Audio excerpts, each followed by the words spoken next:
ആന്ധ്രാപ്രദേശിലെ കോതവലസയിൽ passenger train പാളം തെറ്റി. ആളപായം റിപ്പോർട്ട് ചെയ്തിട്ടില്ല. വിശാഖപട്ടണത്തു നിന്നും ഒഡീഷയിലെ ഭവാനിപട്ടണയിലേക്കുള്ള പാസഞ്ചർ ട്രെയിനാണ് ഞായറാഴ്ച ആന്ധ്രാപ്രദേശിലെ കോതവലസ ജംഗ്ഷന് സമീപം പാളം തെറ്റിയത്. വിജയനഗരം ജില്ലയിലെ കോട്ടവലസ സ്റ്റേഷനിൽ നിന്നും ട്രാക്ക് മാറുന്നതിനിടെ ട്രെയിനിന്റെ എഞ്ചിൻ പാളം തെറ്റുകയായിരുന്നു.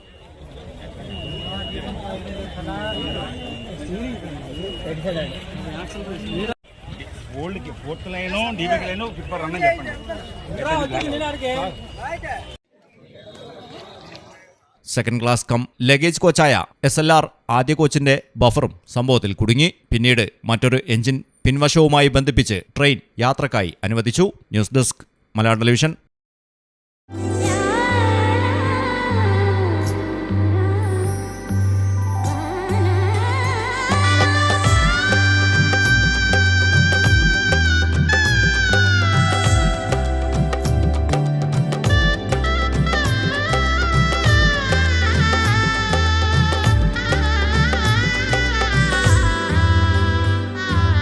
Celebrate the moments of colors.